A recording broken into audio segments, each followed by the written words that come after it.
Welcome back. We got a guest on, as some of you may see. It's David Cole. It's a coworker of ours, 25 years old, also a young entrepreneur. How you doing, David? Doing well. Appreciate you guys having me. So, tell us a little bit about yourself, because we did categorize you as a young entrepreneur. About yourself, what you got going on, a little bit of a backstory. Dope. Well, yeah, David Cole from Southfield, Michigan. If viewers or listeners don't know where that is, it's the first suburb north of Detroit. So it's like in between Oak Park and Farmington Hills, just to be a little bit more specific. So grew up there, parents still together, living there. Actually just left there. And man, it's just Metro Detroit, urban life. Been doing that for a very long time. And went to Central Michigan, 5 years there, played some baseball, studying exercise science after I left Southfield High in 2014. And yeah, now I'm working in the fitness industry, a little bit of an entrepreneur with my own business, worked in the hospital setting for a little bit.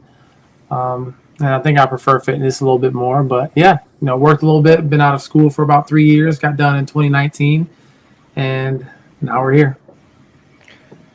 Yeah, so in terms of your business, what exactly would that be? Man, I own a large e-commerce business where, I'm leveraging prosumer occupations with mentorship and team development. So we do quite a bit when it comes to mentoring people on how to have their own business and teach others how to be successful. And then just learning about your traditional e-commerce industry of sales and marketing. Gotcha. So, getting into that e-commerce space, how did you find out about it, and what about it drew you in, made you want to pursue this? Man, great question. I was in a position where I had really heard of network marketing from a lot of avenues. I never knew it was network marketing, but I had seen and heard things. But I'm a very big optimist, so I never really believed people that kind of put stuff down, because I was always a credibility guy. Mm-hmm. So if somebody were to talk about an old classmate doing something, and I didn't necessarily think that person that was bad-mouthing someone had a lot going for themselves, I wouldn't just take it and run with it. You know what I mean? Yeah. And I had a buddy of mine, doing some things with Primerica, which is another e-commerce and network marketing company. And I've had a girlfriend from high school, a young lady who was my counterpart. She was prom queen, I was prom king. She actually, I take that back, homecoming king and queen. Those are very different. So yeah, she was homecoming queen, I was homecoming king. She actually started a Herbalife business in high school. So I kind of knew about some things. Oh, wow. Didn't understand them though. She got into that when she was 18. She's still rolling strong too. So that was kind of the furthest extent of my knowledge though. But for me, one of my best friends from college, he was also another teammate of mine on a baseball team. We both were outfielders. He talked to me one day, man, and he was like, Dave, I stopped playing baseball. I started working a job, and I'm just challenging myself to get my grades up, because he felt like at the moment he wasn't going to get drafted in pro baseball. And on top of that, he really wasn't in a position where his grades were where they needed to be, or he had any work experience. So he sacrificed playing college ball just to kind of get on track because he was 2 years away from graduating. So he's like, Dave, I've been getting mentored by some wealthy business owners from the Iowa area, a young couple named Nick and his wife, Bree. And when I first got introduced to this couple, Nick was 27, played some college football, was an all-state quarterback in Iowa, which is a pretty big football and wrestling state. And then his wife was 23. She was previously working in administrative work and pregnant with their first son. They have two now. And she was retired. So I'm like, okay, well, if she is retired, they know something that I don't know. And if he's lying about this, which he's my best friend, so I would never even think that he was being dishonest. But even if they were not really what he was explaining, I'm like, well, I'm broke. I don't have anything to lose. If somebody wanted to scam me, what are they going to scam me out of? Brokenness? Yeah, that's fair. So I'm like, why not be open-minded? You got to be a pretty arrogant jerk to feel like your life is so good to where you can't be open-minded about opportunity. And I feel like anybody that's not wealthy should never be closed-minded, because it's like, why are you closed-minded? You don't have the life you want now, so you need to be open. And that's kind of where Absolutely. I was at. Yeah, I mean, absolutely. I agree 100%. I mean, why exactly? Like, one, open-mindedness, and two, an opportunity just presented itself. If nothing else, it turns into experience to take forward with you in life, right? Maybe it doesn't work out, maybe it does, but if nothing else, you learned something new, something to help you grow as a human being, right? Absolutely. So, let's see. So being in such a, let's be honest, e-commerce, pretty competitive space, correct? Absolutely. All right, so it's like, you'd say startup costs are relatively low. So anybody could get right into it, start providing a service of sorts and go to work on trying to grow their network. Absolutely. So being that this young entrepreneur and having such successful mentors, coming into this, learning about it, what skills, lessons, or knowledge do you wish you would have had prior to this experience moving forward in life? All of it. Because, I mean, truthfully, it's like, I think if I possessed any of the intangibles that I've taken away from learning from wealthy people, I probably would have went to play Major League Baseball. I probably would have a lot of money in my savings account because I would have learned about money management and delayed gratification, and making more long-term decisions. And then, I probably wouldn't be working right now. I just wouldn't be working a job. Like, if I knew about the principles that I've been learning, I think I would be a Major League Baseball player, barring I didn't get injured or significantly ill. And then if I had learned about this business opportunity at 18, 19, I'm 25 now, I would not be working a job, because I know a guy that actually has that story. We have a mentor on our team. The guy, he was a Division I track athlete at the University of Kansas, ran track, got on our business team as a 19-year-old college kid. When he graduated at 23, he had a graduation party and a retirement party in the same day. He's never worked a job. He's 40 now. And I mean, the lifestyle that him and his wife has is just different. So, like, I've seen so much at this point. There's not really anything anyone could tell me about network or multi-level marketing, dude. And it's just crazy, because if I knew about everything I know today at 18, 19, I would just be retired and wealthy by now, 100%. It's like not a doubt. So in terms of the growth level, right, on this, like, what would you say, like, the average, like, growing to the point of wealthiness on this? Would this e-commerce stuff be considered passive income as well, or a form of it? Yeah. So that's the most important and most intriguing part about our business. Is the ability to create an ongoing stream of income, because there's a lot of ways you can make money, but what I was more drawn in by is the type of money you can make. And I think a lot of people don't understand that there's different type of income you can make. There's a lot of linear income where it's like, okay, Noah and Drew wants to go make more money, so they're going to go do Shipt or Lyft or Uber, whatever. Yep. Let's say you want to make more money, so you're going to go cut lawns or do hair. A lot of trading your time for money. But when you get into an opportunity where you can kind of compound your efforts, it's very different, because now we're talking about, in the beginning, you might put in an amount of sweat equity, where it's like Drew has to put in 10 units of effort to get 1 unit of return. And let's say you do it the right way, and maybe 2 to 3 years, whenever you put in 1 unit of effort, you're getting 20 units of return, because you set a foundation and you've built a system that's duplicated itself many times over.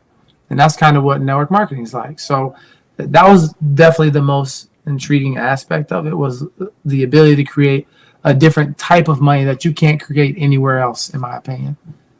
I mean, absolutely. I mean, that's what everyone wants, right? Like, everyone wants to be able to set themselves up to a point where they can create, like you said, that foundation to where it just repeats success over and over and over again, where they don't even have to worry about it, right? They just sit there, they wake up, and they got money, right? Yeah. And it could just a continuous flow. So it's like, what's not intriguing about that? I mean, I sure as hell would love that, right? Anyone would. I mean, I think you're out of your mind if you don't want something like that. Yeah. Personally. So I know you, just knowing you, working alongside you, networking, like person-to-person networking is huge to you. Like interpersonal skills. Like, it's always who you know, not what you know. Like, you're a big component, or a big component or proponent to that. So, like, moving into business and throughout your life, how important and how far do you think networking itself has brought you, right? Knowing these people and meeting people through your day-to-day life. Do you specifically mean, since I've gotten in business, or I guess since I've kind of became an adult, or just started networking in general? What would you prefer? We cover the whole thing, networking in general. Okay. Knowing people in different places has got me far. It's kind of helped me expand a lot of skills and know-how, because got into a little scholarship group called the Multicultural Advancement Scholars. It was like a little scholarship that you can get if you were diverse with your ethnic background. So I got that, and that put me with a group of very intelligent, multicultural individuals at Central Michigan. And then I also played sports growing up, so wrestling and baseball. So those sports gave me an outlet to be around other like-minded people that were driven and winners and things like that. So different travel teams and tournaments and showcases and camps, just seeing some similar faces and seeing a lot of driven people. And then extracurriculars in high school. Got to network with some cool people. And then, college. Being in college, it opens doors for you. You meet a lot of people. And as long as you're not somewhat of a hermit, you can kind of develop some pretty cool relationships. So it's just kind of helped. And then being around so many different people and always being challenged to be a people person, I think it really helped me when I got introduced to some people that had a true vehicle to get me where I wanted to go. Because, not a lot of people have that. I think everybody's looking for that. But most people just don't have an actual vehicle that can get them to where they want to go. So it really helped me when I found that. Okay. Yeah. So you kind of touched on like being a part of a team and constantly moving through those. Like, would you say that being a part of a team throughout your, how long you play baseball? I'm guessing basically your entire life you were in sports. If you were playing at a college level, would you say that helped you a lot, getting you to where you were, just being a part of that team atmosphere, always being around these people that you had to learn to work with? Yeah, definitely. It definitely helped because, I have like somewhat of an underdog background with baseball. I kind of was pretty good on my high school team and pretty good on some of my younger teams. But was a point where I got on travel teams and I wasn't the star of the team, which never really bugged me, but I wasn't the star of the team once I got to like, travel ball and my, what age groups were those? Like That's 17, like 17, yeah, 18. So, I've been playing travel ball since I was maybe 9, 10, but when I really got to like the later ages before college, I wasn't always a star of the team or even, top 3. But that wasn't the issue because that's kind of how it is in college. You go to college and it's like everybody was the best on their team, and hmm there's other separators, which I don't know why and I don't know when, but I had all the other separators, which really helped me, and it's like I didn't always have the talent and the skills that some had, but that stuff only gets you so far. And if you're not too far away, talent and skill wise, those other intangibles definitely help. absolutely. Work ethic will take you further than any of those skills, especially in a sports world. Real all around really, but like especially in a sports world, you can't rely on just your talent and skill. It will only take you so far, and it could take you up to college, maybe even through college. But once you hit that next level, it's like you said, you get to a point where everyone's the best at what they do, and you have to outwork them or work as hard as them if you want to be on that level. I mean, it's kind of the same for me, right? Playing baseball, Drew, probably attest to this as well. Like moving from a lower level team into that travel ball high school areas, like you were suddenly learned that maybe what skills and what talent you thought you had wasn't cut It's up not to all what there, you. no. Yeah, it's not all what you thought it was, right? It's kind of an eye-opening experience, and that's I think that's where, I mean, I guess from a baseball sense, a lot of people get that work ethic from is that jump from like, you got your little rec local ball and then you're jumping up to going into tournaments and stuff like that where you're supposed to be taking these things a little bit more serious. And now it's actually time to go to a batting cage 3 times a week, go to practice 2 times a week, start running, doing your own thing and starting your own ethic to get better and excel at the higher, more difficult levels. yeah, and when you get to that level, you're playing like in tournaments with teams and kids that are like top ranked in the nation or the state that you're playing in.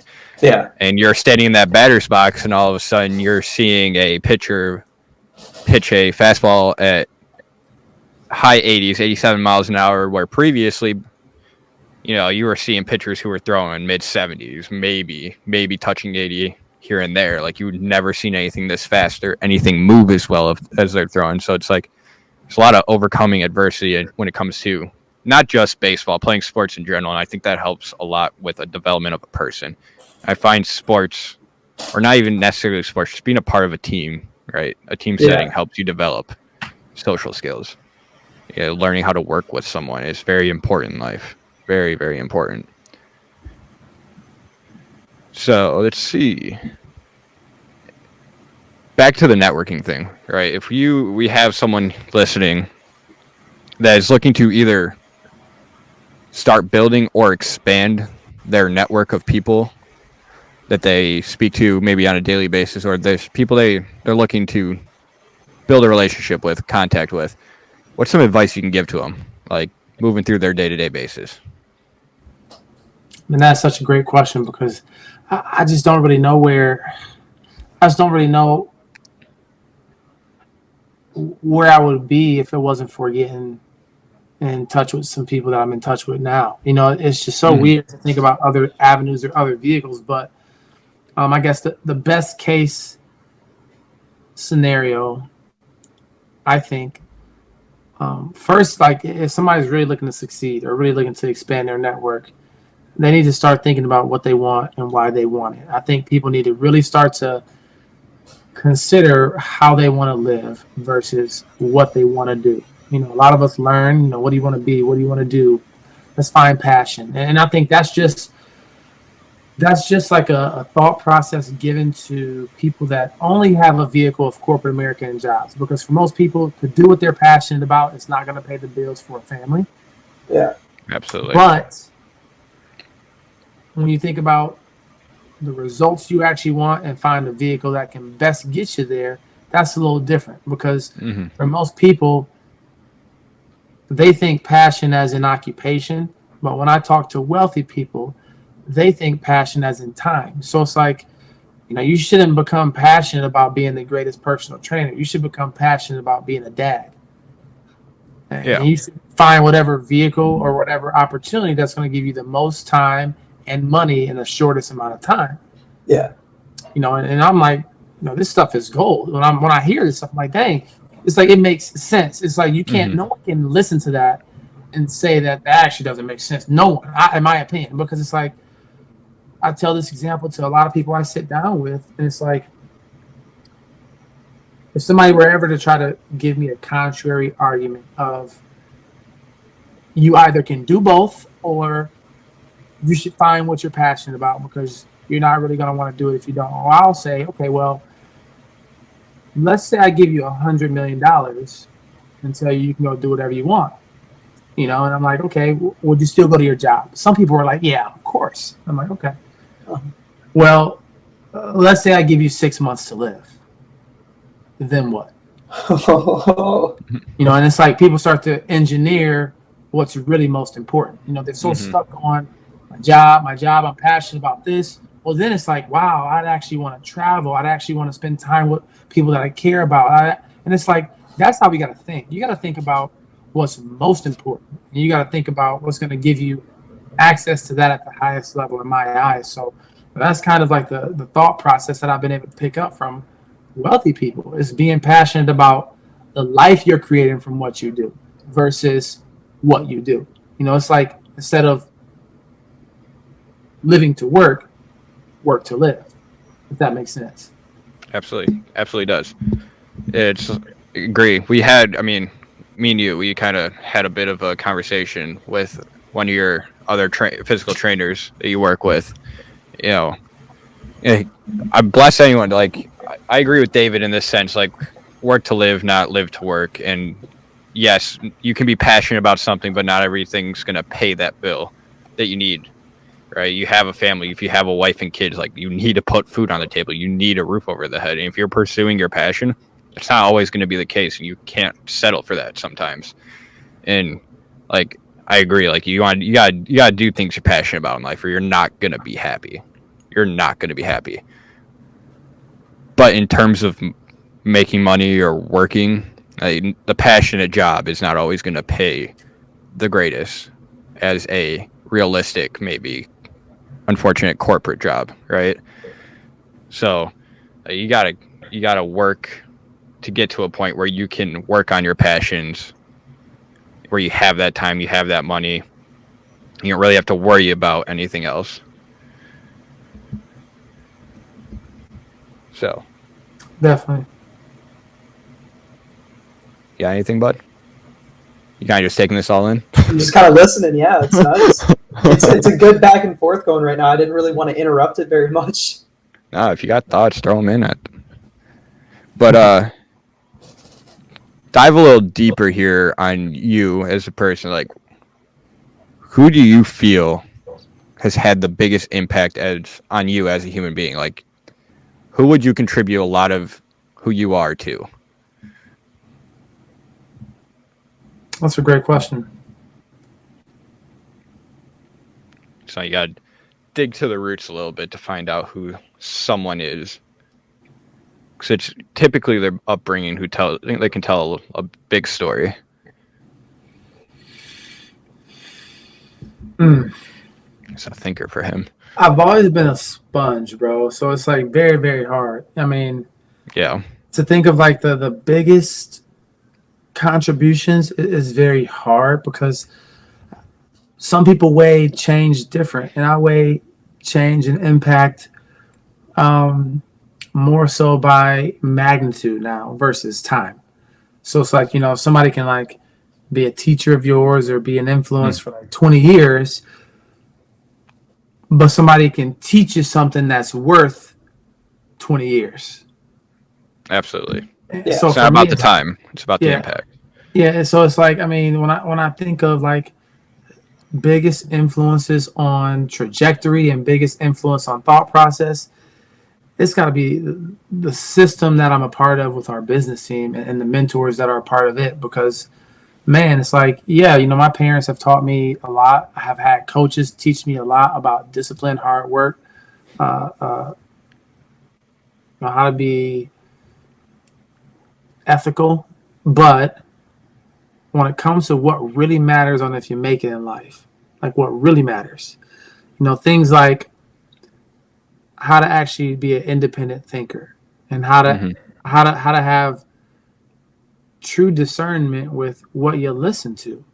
I mean, people just take knowledge from anybody, Yep. and I've had mentors talk about, you know, monitoring your influences. And I mean, it's just so important because money and most things are really a belief system. So like business for example, like let's say somebody wants to be great at business. Would you go ask somebody who doesn't own a business? Probably not. Let's say you want to No. be great at basketball. You had an opportunity to learn from LeBron James and Steph Curry, or the high school coach from Rochester Adams, or whatever Yep. local high school is near you. You know, you probably would go learn from people that have made it the furthest. So when it comes to money, similar thing. It's like, why do people take advice from people that don't have results they want? I see it all the time. Yeah. So it's like thought process is so key, man. And I think becoming an independent thinker and learning how to take advice from people that are where you want to be and have a correct agenda about wanting to help you get there. I think that's probably two of the most important things I've ever learned. And they can save you years and years of spinning your wheels, I think. So, the environment that I'm a part of now, where I'm being mentored by wealthy business owners who are teaching me how to create that same result, that's probably been the biggest influence to me. Okay. Yeah, I mean, I agree with the whole independent thinking thing. Like, that is one of the biggest steps as a person you can take, right? I mean, personally speaking, biggest impact on myself and Dreek, if you'd like, you can share after me. Uh, I mean, hard to say one person, but like when I think about that, the person who stands out to me is my grandfather. So some people may view this a little differently, but I like to say I had the privilege to grow up in a household with both my parents and my grandparents.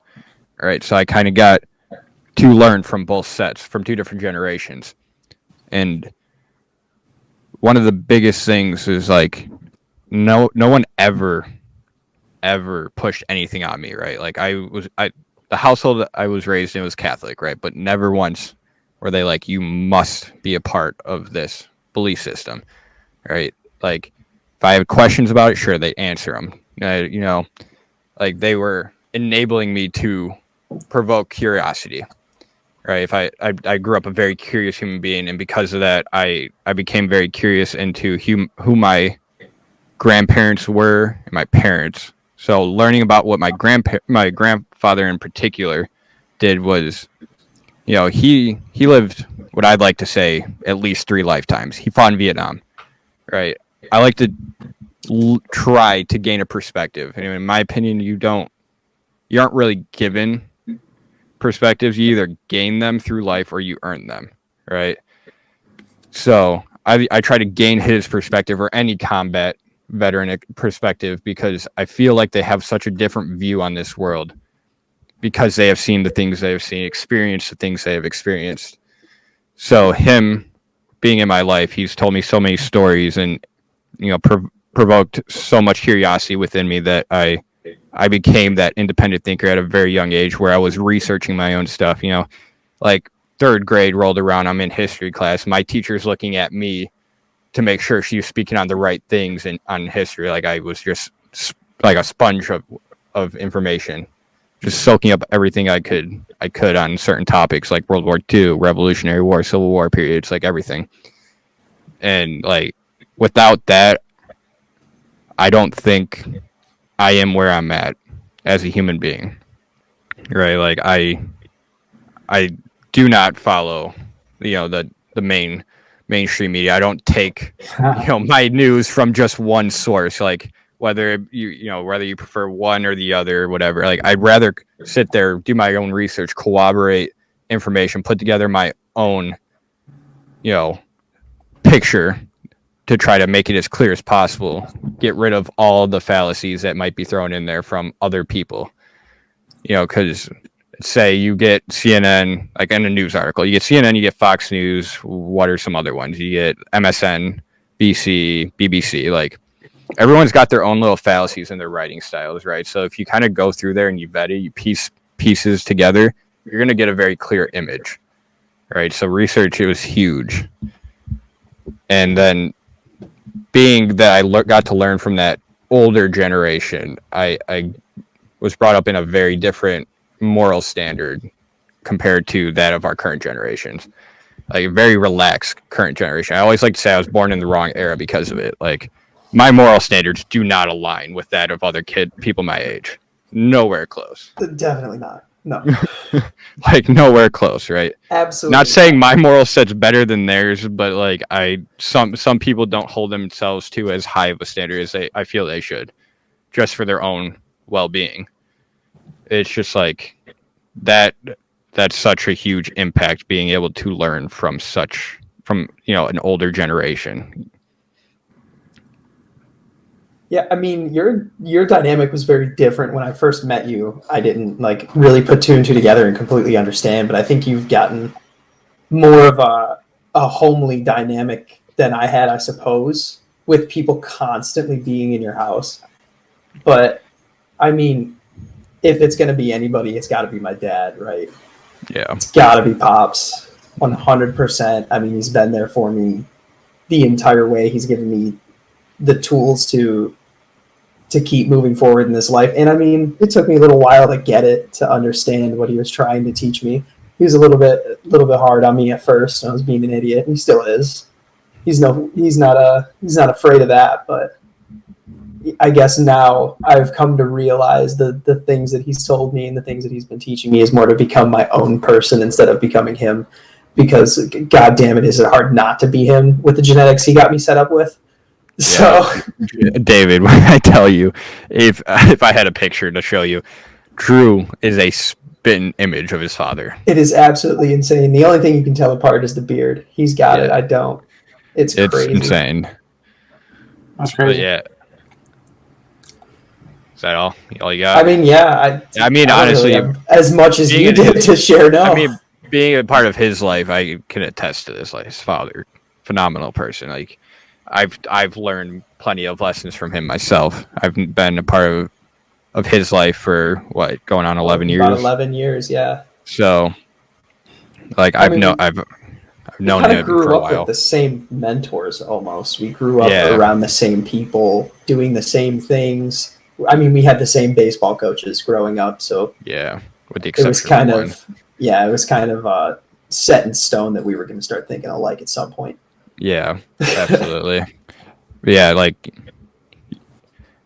your mother too, right? Oh yeah, I mean, she's not necessarily like temper for sure.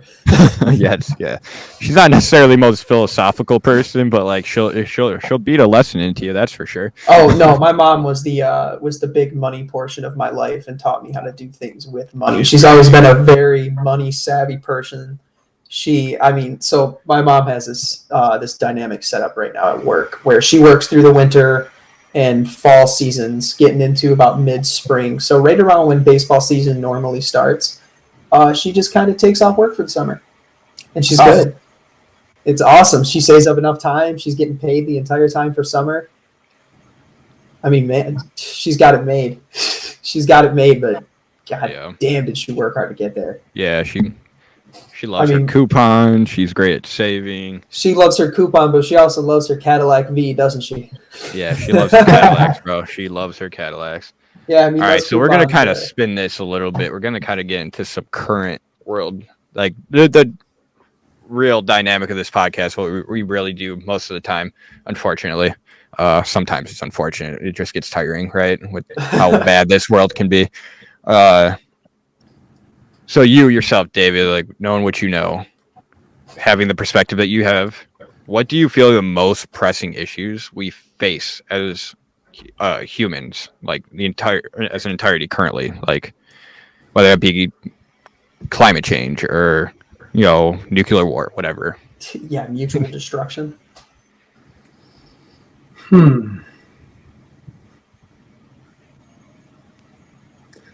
Focusing on the wrong things. Okay. So would Right. you say that society today is locked in on too many negative things and not focusing on more of a change aspect? We're harboring on what we've done so far. Well, a little bit. I think a lot of what's wrong is like,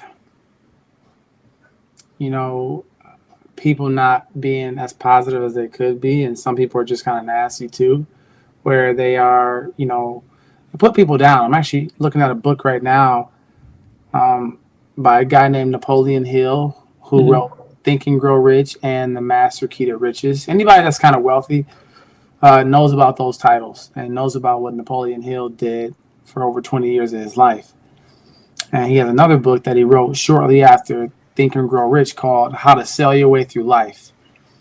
And he talks about people that actually are like master salesmen and master showmen, and people that actually do things the right way. And they don't do it by like stressing the negatives on other people or stressing the negatives on the competition. It's always about talking about the positives that they bring. And I just think the world is like kind of built on stepping on somebody and putting someone down. Like every election is like, instead of talking about what you'll do for people, you talk about how bad this person is and stuff like that. So not only is like the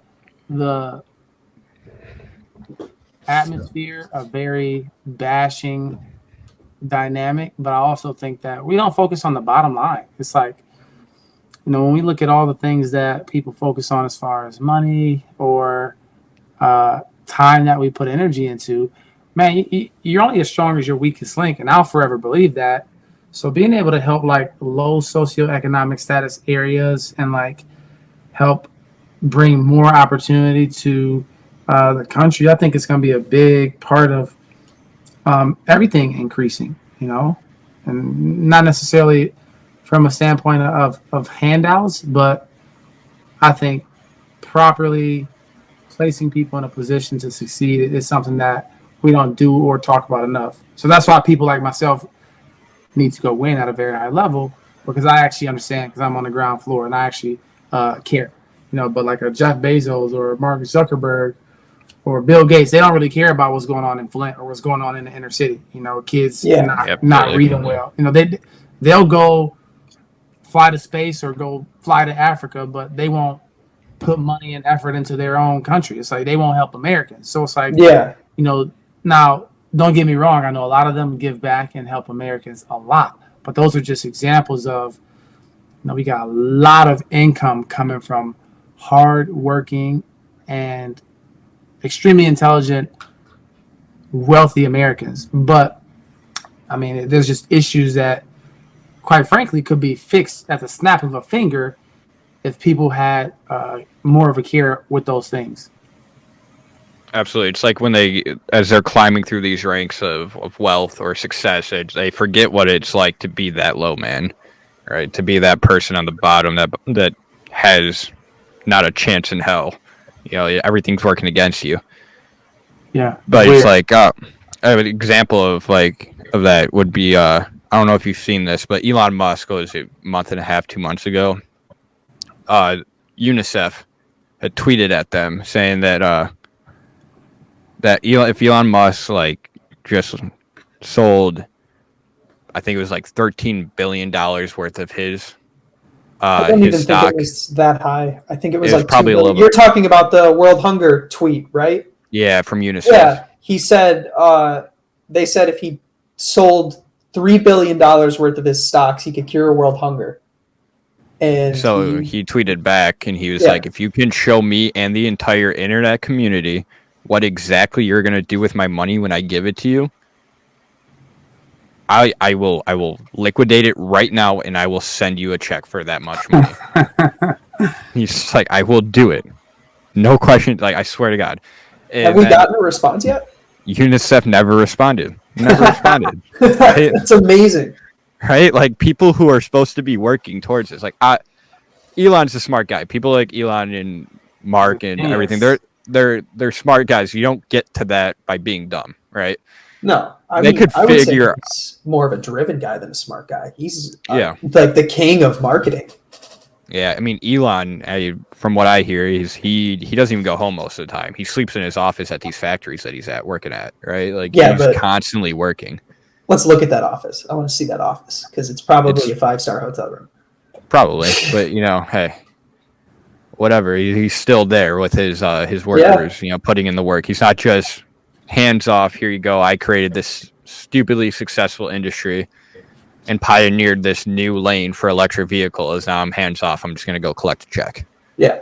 All right. I mean, hey, I worked at Amazon for a year. I didn't see Jeff Bezos once. So I will say though, as much as I rag on Amazon, they do give you a lot of very good opportunities there to start from absolutely nothing and build actually really good careers in a lot of different pathways too. Like you can go into trades, you can go into nursing, different things like that. Management at Amazon itself, I wouldn't suggest that route. But I mean, they will pay for schooling, different things like that. It's a good opportunity, but it could be Yeah. a lot better with the amount of money they make. Yeah, but like you get people like Elon who are willing to help, right? Like willing to Oh, yeah. drop lots of money to help, but there you think like why do you need to go through these organizations? You have so much money, or that you're so smart. Like you could figure it out by yourself, right? You could, yeah. Like I'm yes, sure. but it's the principle of the fact that he's showing you that these organizations aren't willing to do what it actually takes Yeah. to fix these issues, right? Like hate to do it, but like UNICEF and the UN, they really don't do as much as they're supposed to do, No. right? Like they make all these promises, like Well, I mean, if the UN was doing its job, we wouldn't be having war ever. So, in the European theater, yeah. more specifically. But how do you? But- But that's an impossible task, right? It is. What the UN's job is essentially an impossible task. It is, but they also are a facade of what they could be. I think they can do Yeah. a lot more than what they're saying they're doing. Like the whole solving world hunger thing. Like, there's a lot of money in the world, right? A lot of people willing to give money to Yeah. stop this. Like nobody wants to see kids starving anywhere or anybody starve. It's horrible, right? But Well, no, you get but peop- I mean, I would rather not walk down the street and see a starving kid than see one on TV. To be honest with you, I think that most 1%, top 1% people here should be focusing on the United States, not a global scale. I think we should fix us first. absolutely. While before we fix the rest of the world. I agree, but like I'm just pointing out, like we have people that are willing to help, people with the funds to solve the The issue, whether that resources. be building a new infrastructure for these people to capitalize off of, so we don't have to gift them. Because let's be honest, gifting them food repeatedly is not going to help them in the long term, right? You want to bring them up entirely on Yeah. a society level, on an infrastructure level. It's like, Yeah, but you that's know, very, give a man a fish and he'll eat for a day. Teach a man how to fish and he'll eat for the rest of his life. yeah. Yeah, I mean, knowledge is agree with power. Yeah. So it's the same concept there. Like you have to pour money into infrastructure. Like that's what these organizations are here to do, but none of them are actually doing it and capitalizing on people like Elon, who will give you more money than you could ever dream of But I'd say to that's get the also job done. a slippery slope too, because you dump all these monies into these very low income areas. Like say if you're going to do it in like West Africa or something, right? You put all this money into an area, you start building hydroelectric dams and all this, and then a stable form of like state or province government is set into run. And then what happens when all that money just gets dumped into corruption anyways? Like 90% of the world. Yeah, but here's Yeah. the thing, right? We It's the can help trust them aspect. we can help them get to that point, but we can, once we're to that point, and obviously the United Nations saying if it was, UNICEF doing that job in West Africa, they're going to install a democracy, right? That's Yeah. the government they're looking to install. But after that, it's up to the people, right? That's the whole point of a democracy. Like the people can either revert the changes made because they like their way of life prior, or they can make all the wrong choice. Well, what we would consider the wrong choices, possibly the right choices for them, leading to bad outcomes, right? Like that's not in our control. That's not for us to decide. That's for that community or that nation, that state to decide. We can only give them the tools to become a more successful society. Yeah, but how many times do we hand out the tools before we say enough is enough? Because I mean, we've done it for Europe 3 times over now. Yeah, and that's my exact point. Like, as intricate as it is, and as challenging as it is to figure that out with language barriers, other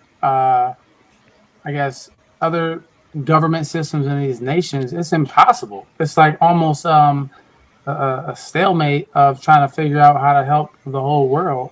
Where kind of what Drew said, you gotta start in your backyard.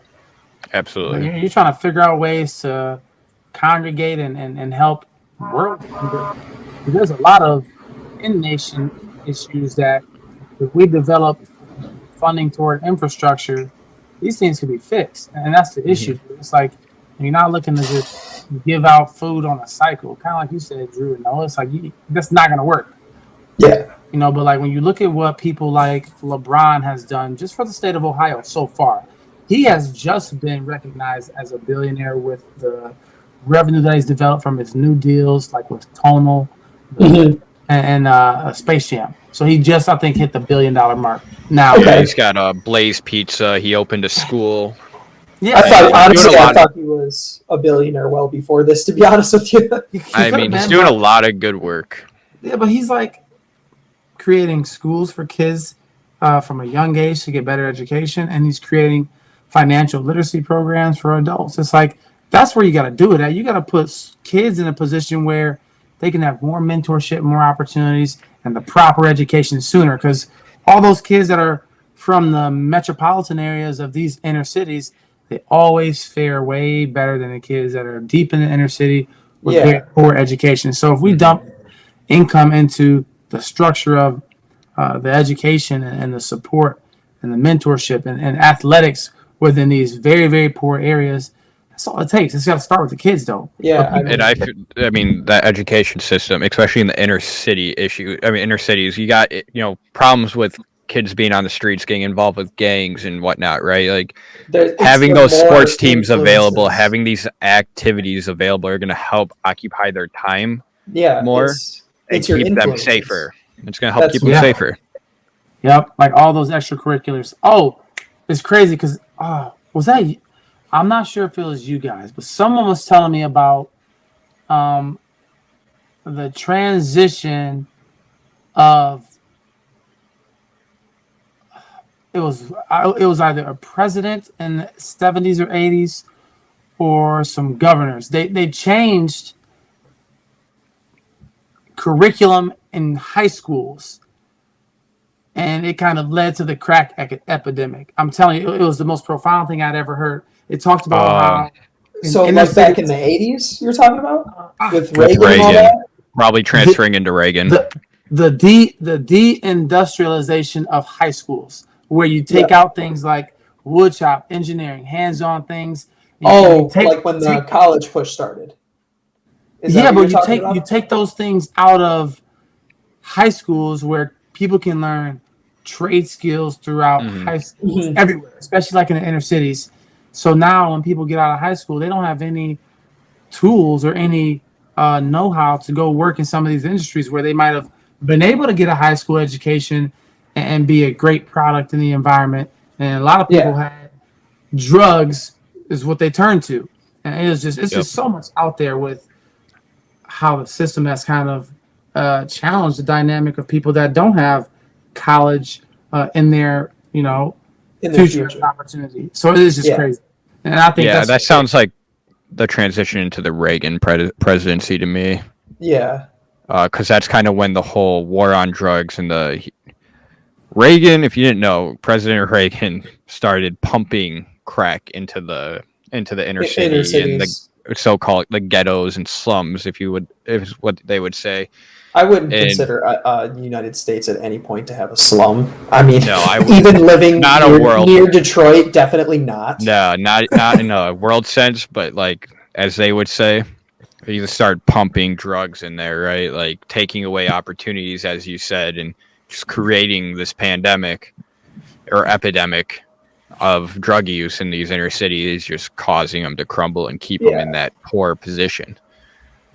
You know, it's like you said, like you got to have these because God only knows how many bright minds Well, I mean, are in those situations and are ruined by their, getting into, drug or gang activities or drug usage. Like they don't have the education system to stimulate their brain and help them grow. if you Right. pumped a bunch of money into Detroit public school system, right? You took a few billion, I'd say about 10, $15 billion. You stick it right into the Detroit public school system. You let it run its course for about 20 years, and I can almost guarantee you Detroit will be back to what it was when it was the Motor City. Dude, Because imagine. there's somebody's going to come around at one point and they're like, you know what? Nope, I'm fixing this. Imagine. Yeah, I mean, Yeah. That's insane to think about. Like they talk about the 20 largest inner city, metropolitans in America.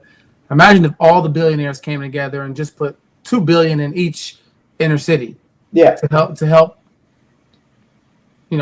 What do you call it? rebuild infrastructure. Rebuild and jumpstart something. I mean, dude, Yep.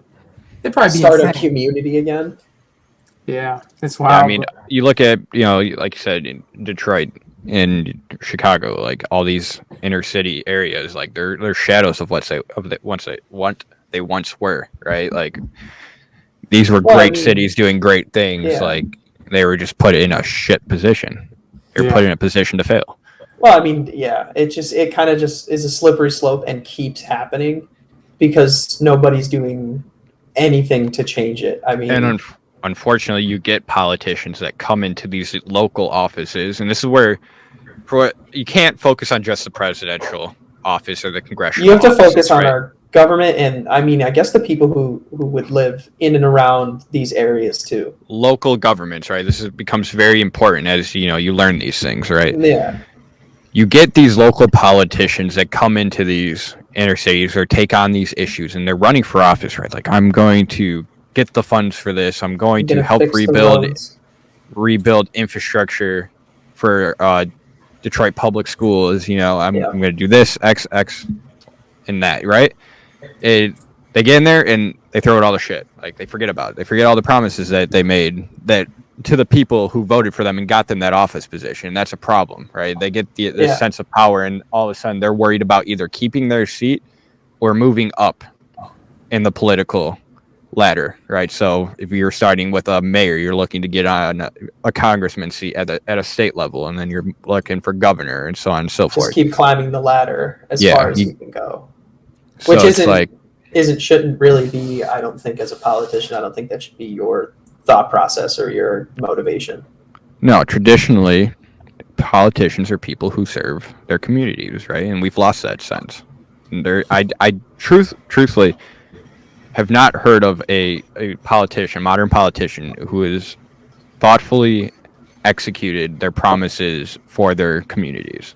Like it's always about personal gain, and Yeah. I think a lot of that is human nature, putting them in a position of power, right? Like ego is part of human nature, and it's just going to go through the roof when you're put in a position that you can leverage against other people.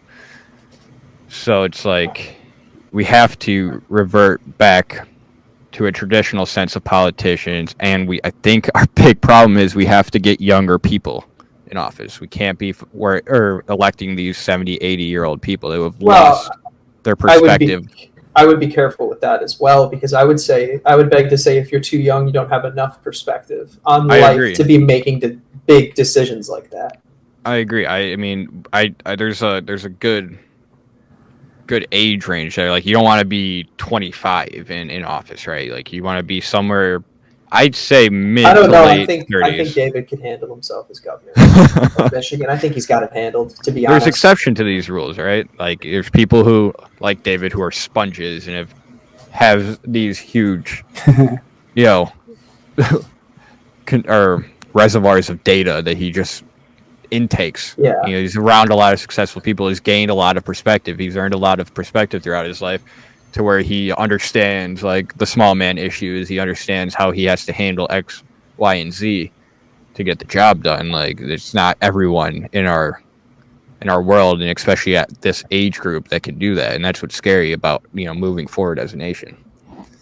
I don't Yeah. think there's a lot of us in this generation that are cut out to run a country or Well, run a local government. I just think that people don't like challenging themselves anymore and seeing what they're capable of. I don't think people are trying to reach the best version of themselves. I mean, there's always going to be that small percentage, those few people who are going to do it, but I feel like it's getting smaller and smaller every few years. It doesn't look like people want to push for the things that they'd like to attain.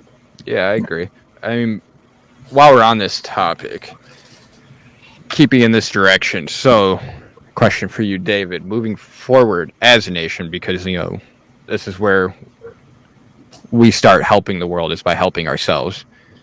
As a nation moving forward, what do you feel we as a whole must improve on in order to take the right steps forward?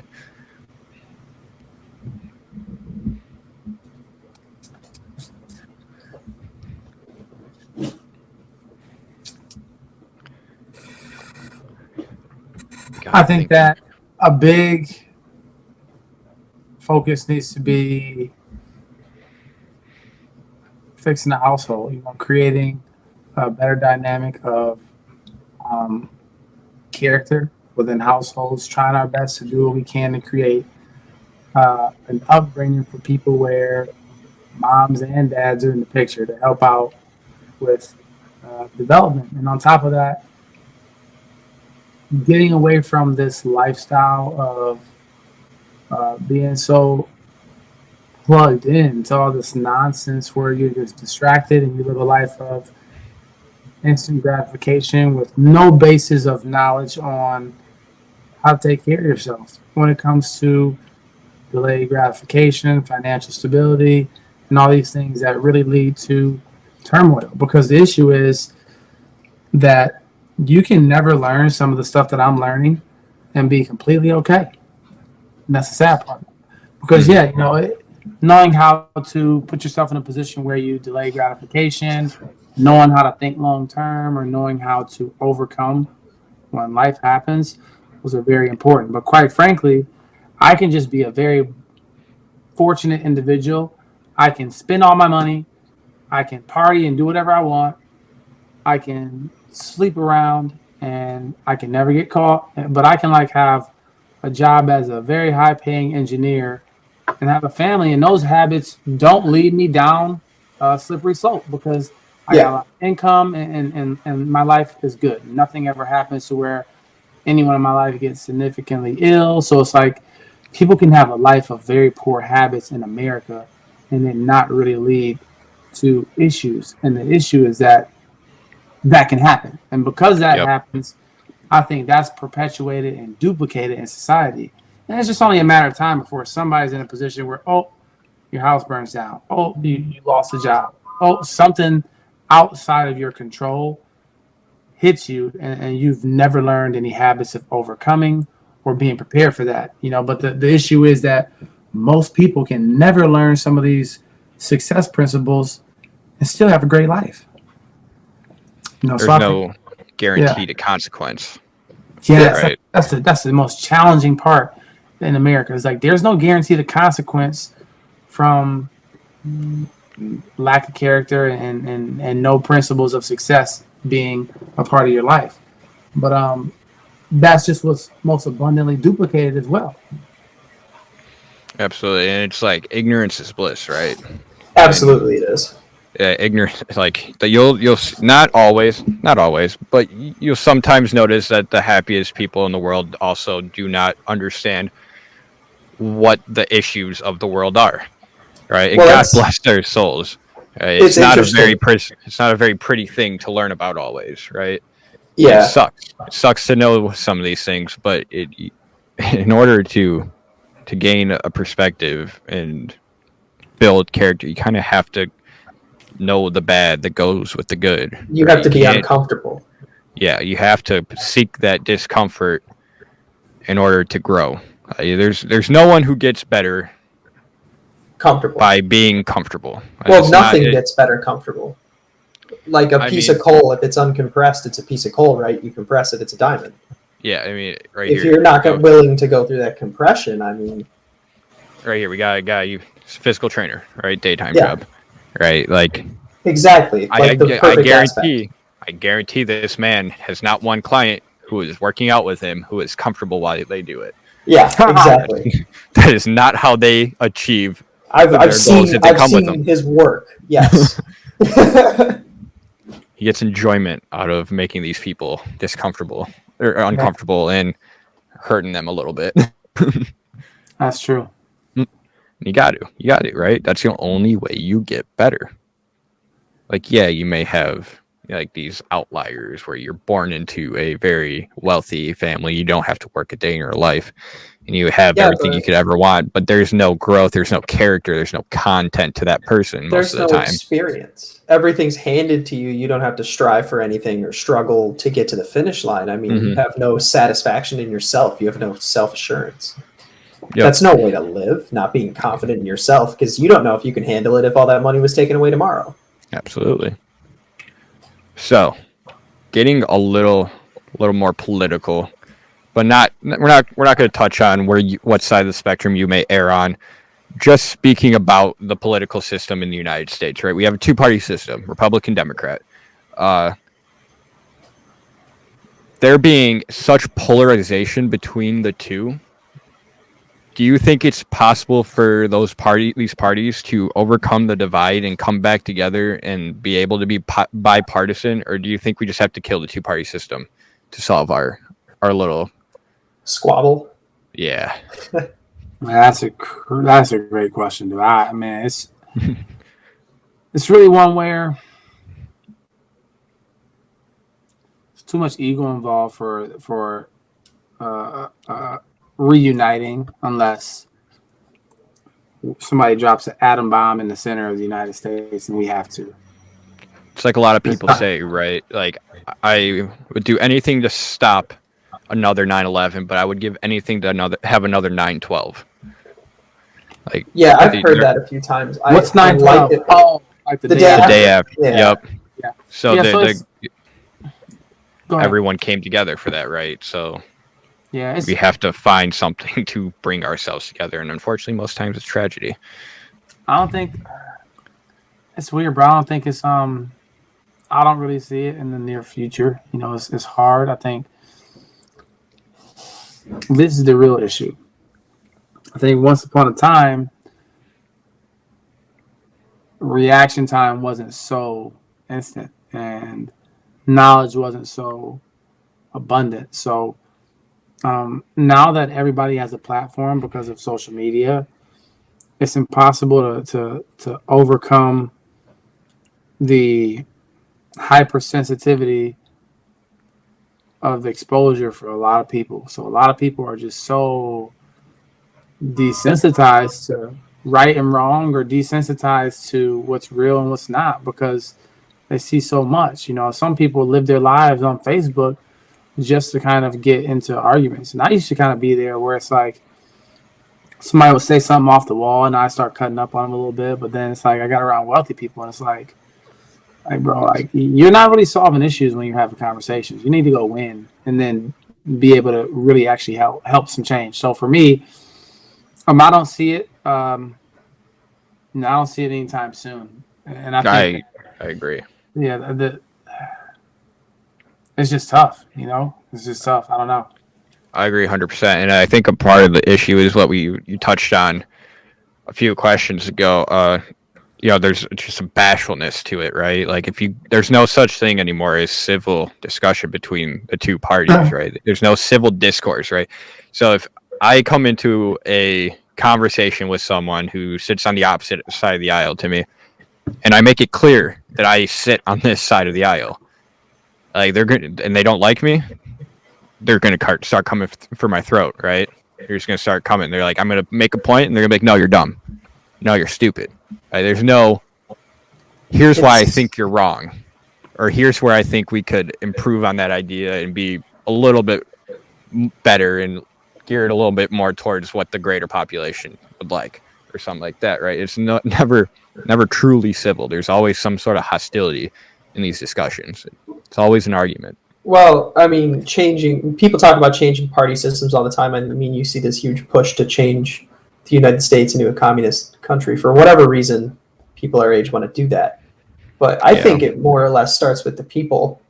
At the very bottom, I think it starts with the people. I think giving everybody the correct knowledge, the correct amount of knowledge at the right time creates a society that is more informed. And when you're more informed, you're less likely to get into petty arguments because you've seen it all before. You've done that all before. There's no point. When you gain experience and you gain all this knowledge, I think that it makes you, I guess, a more hesitating person. I would say when it comes to confrontation and it comes to aggression, because you have the knowledge to handle that type of situation now. Just because you're the loudest in the room doesn't mean you're right. Yeah. Yeah, but you guys gotta understand it's never gonna be like that anymore. You know, No. You're right. I think the correct information at the correct time is definitely something that can make a fix. But now because of social media, it's nothing but a mix of correct and incorrect information at a rate that no one can control. Yeah, I agree, and this is ironic coming from two podcast hosts. But social media is like the worst thing to happen to us, right? It really is. It is Like- because everything's always there when you don't want it to be. Exactly. It really is. It closes the 3,000-mile gap between someone Us who may not and a like friend, you. yeah. Like that. In that sense, it's nice, though, right? But when it comes to,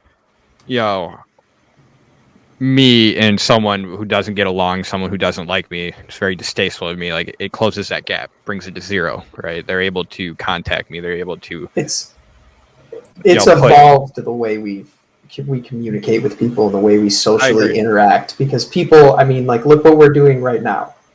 We're hanging out in a virtual office, looking at a few screens with headsets on. I mean, Yeah. This is us closing the distance, but we're doing it in a civil manner. We're using it as a tool to bring people together who aren't so fortunate to be in the same room as one another, right? Like, if we could have us three and our third host, who isn't able to make it tonight, in the same room recording, like this would be phenomenal. But unfortunately, we're not in a position to be able to do that. So we're using this as a tool, the way it was meant to be used. It has its goods and bads, but I think it has more cons than it would pros when you come at this to point. Yes, standpoint. I would agree. I would agree, but it has the potential to be used properly, and it's just no one is using it properly. It does, but there's so many factors that play into technology, social media. I mean, you have private companies, you have the people who use it, you have the people who monitor it, and all that stuff. That even if one of those factors falls, I mean, you have what we have today. Yeah. Which is people who have a false sense of security screaming at other people behind a screen. Yeah, so back to that question. Like that whole two-party system. I don't know if you know this, David, but George Washington, the first president of the United States, warned us against a two-party system. He said that a two-party system is what will kill this country. It will tear us apart. And his words, which are over 245 years old at this point, have rung true throughout history, right? So we're seeing what these older people are saying come to light, and no one likes to acknowledge that. And I think that's why learning and knowing our history is so important, right? Because maybe they don't know what we have today. Like example, like they never anticipated on us having virtual headsets, being able to talk to somebody, that's in a completely different household or X amount of miles away. And they never anticipated truthfully, they probably never anticipated on our country being as large as it was, with the population as big as it was, right? Like they had to anticipate some amount of growth, though. I mean, they've seen technology grow to the point where they were at, so I would figure they were probably leaving some room in their heads to think, okay, let's think 200 years down the line. What's it going to be like? Are we still really going to be on horses? Because I mean, people also thought we would have flying cars by now, but well, some people set those expectations a little high. If you're more realistic about it, I suppose. I believe, on a timescale sense, personally, the two-party system's dumb. Well, I think it's too this or that, right? It's too definitive. I don't doesn't think we should leave be room for making open it. thought and individual thought processes, right? Like if you are a major political party leader for Democrats or the Republicans, you are expected to hold a certain set of beliefs, right? You are expected to bring these to the public and bring them to your office as well. There's no real I true think- independent thought to that. I think we should be focusing more on the individual as a candidate, not their party. Absolutely. But the problem with today is, if we were to fight against that two system parties, you have to overcome the multitude of dollars that are being poured into these campaigns. You just can't people who outdo it. benefit from it. You just can't outdo it. Like if David wanted to run for office and he didn't want to run for a major political party, he's got his funds and maybe his family and friends' funds Yeah. to work with during the candidacy, right? That's not enough to compete, unfortunately. Like as great of a guy as David is and as great of a speaker as he is, that will only take him so far. He needs good advertisement, good marketing. He needs the reach on YouTube, commercials. He needs all of that because he doesn't become a household name that people are going to go to the ballot and look at and be like, yeah, I'm going to pick him. Yeah. They don't see that face on TV. They don't hear his voice. They don't see that name as often as they should. And that's where you run into your problems, like people like David who would want to change the system, people like me and you that want to change the system. It's just we don't have the monetary backing to do so. Yeah. At this point, there's so much money involved. So, speaking on the separation, do you think there are steps that we can take as a population on our daily lives that help us grow that gap, or not grow, close that gap? Yeah, we don't want to grow the gap. No, they were already far too far apart. No. No, the only thing you really can do is win at a very high level to impact your family and help as many people as you can. I don't think there's much you can do for the bigger cause unless you devote, a lot of dying energy to becoming a world-class public speaker and voicing these opinions on a very, very large scale, where you can kind of make a career out of it, a really good career out of it, and have some listeners that can really get behind you, and you can talk about how some of these things can come to pass. But I think it's really hard to have an action plan to put something like that in play. It's just almost impossible. So you would more or less consider it too far gone. Yeah.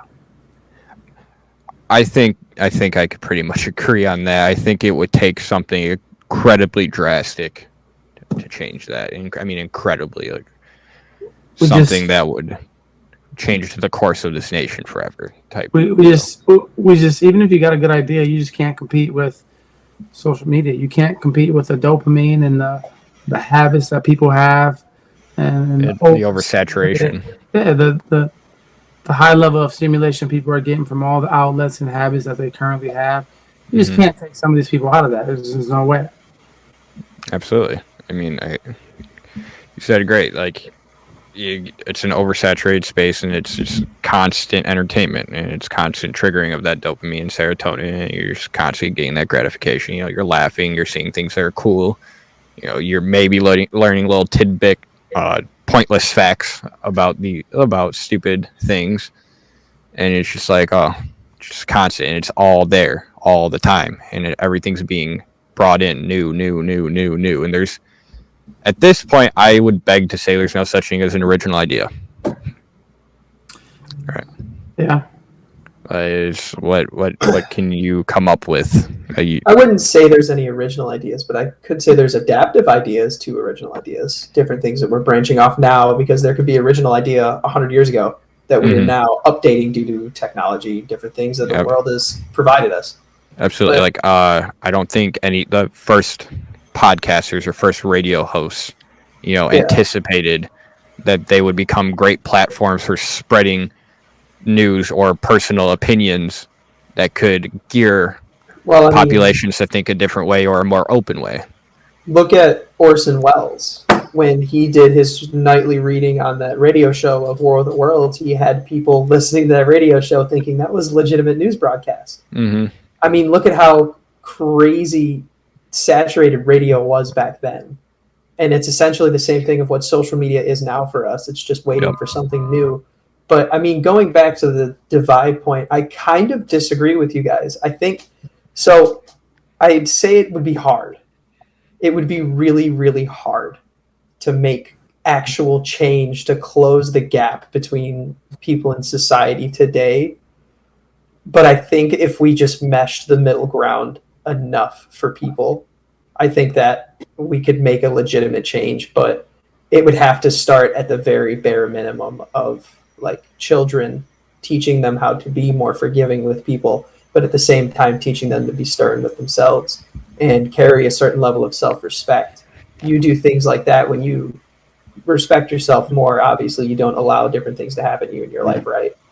So if everybody started to push themselves to a higher standard, I feel that people would start communities, community outreach programs for different inner cities that would be on a larger scale than they are now, obviously, because we have those now.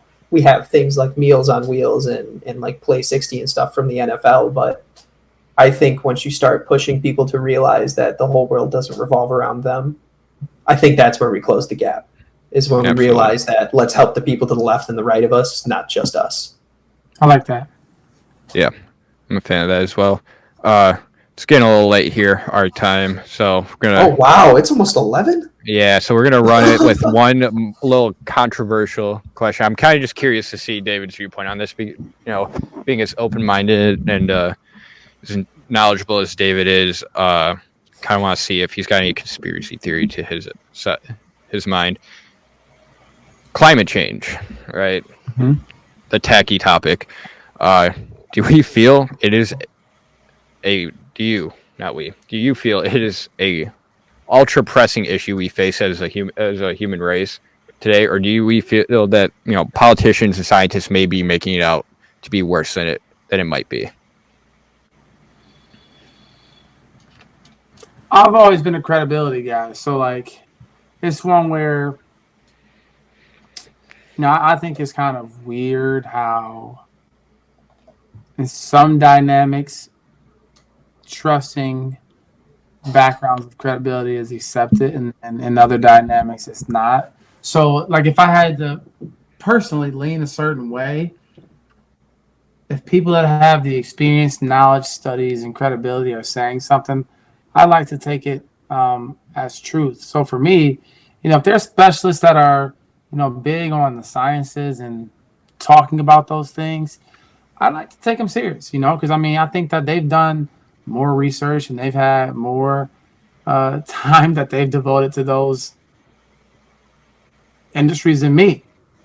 So it's like I'm not gonna go believe some Joe Schmo that wants to put it down for whatever reason. So I take it. It's not something that I just fret over, but I definitely believe that if the specialists and the people that are, climate scientists say that it's something significant, I believe it's, suit be incredible. Absolutely. So like the gist of where I kind of start getting a little wonky with it is when the politicians start pushing it hard, right? I truthfully don't really trust any politicians, and they haven't given me a reason to trust them.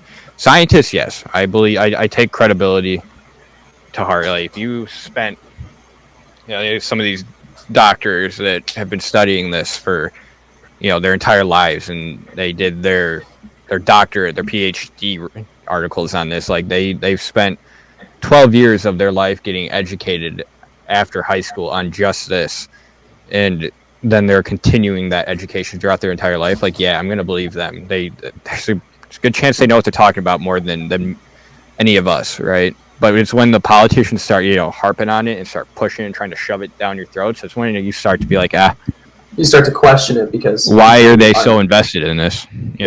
Why do they need to push this so heavily? Like, sure, it's a legitimate issue, but like, why is the politician taking a liking to it so much?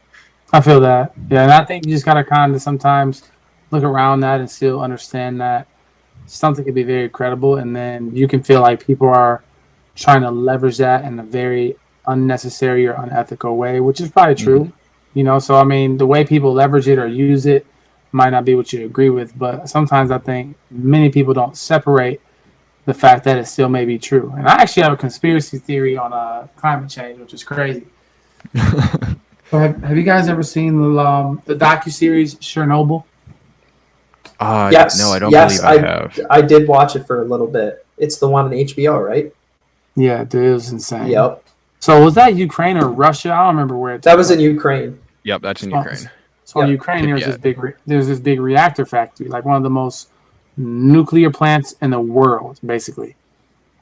You know, they had this explosion where, like, simply like let's say you put on the most protective hazmat suit you can find, Noah, and you touch this stone from this reactor plant, you die. Like that's kind of what was happening in Ukraine.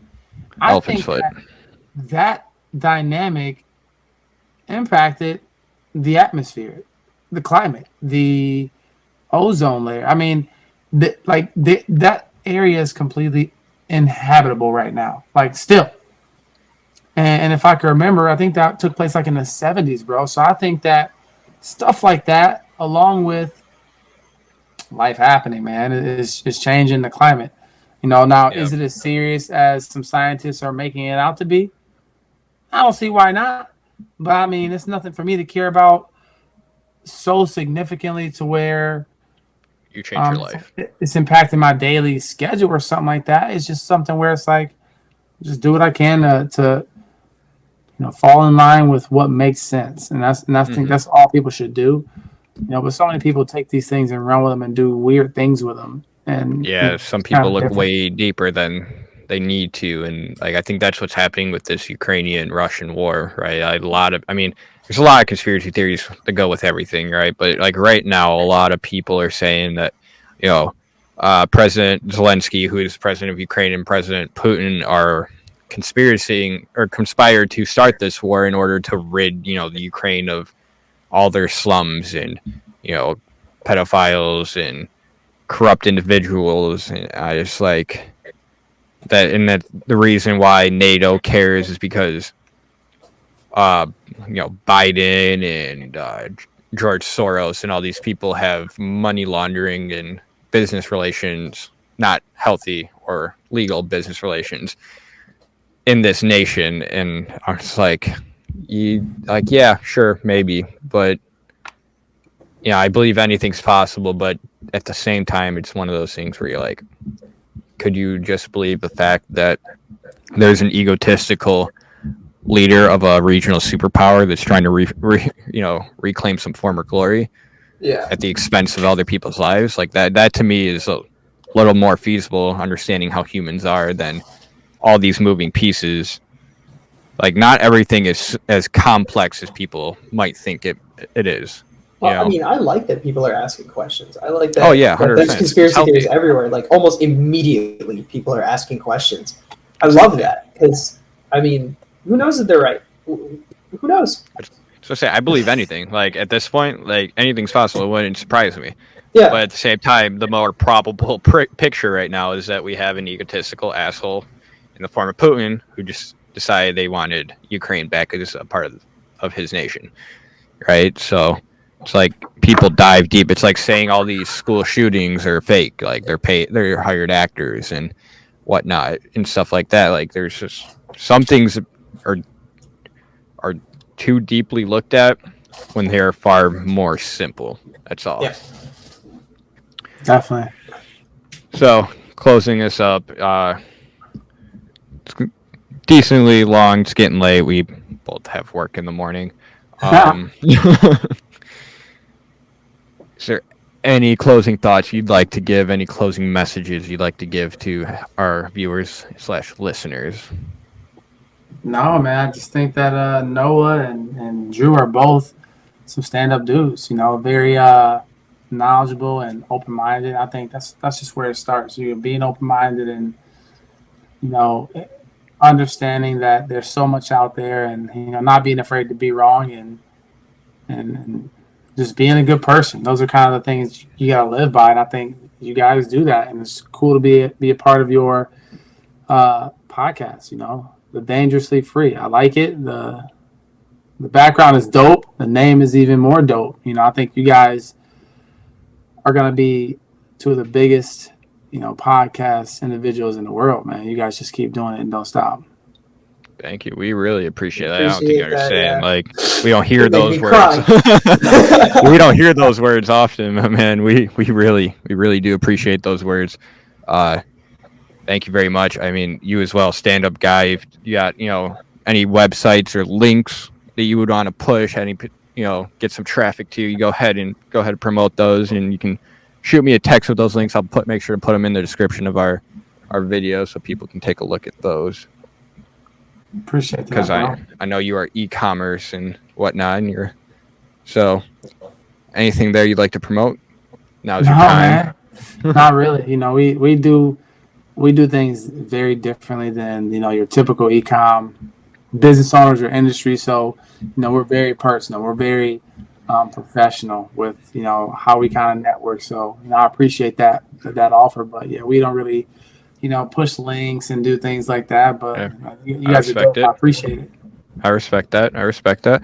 Well, thank you, David. It's been an absolute pleasure to have you on and speak with us and give us your insight on some of these topics. We hope that we can have you back on.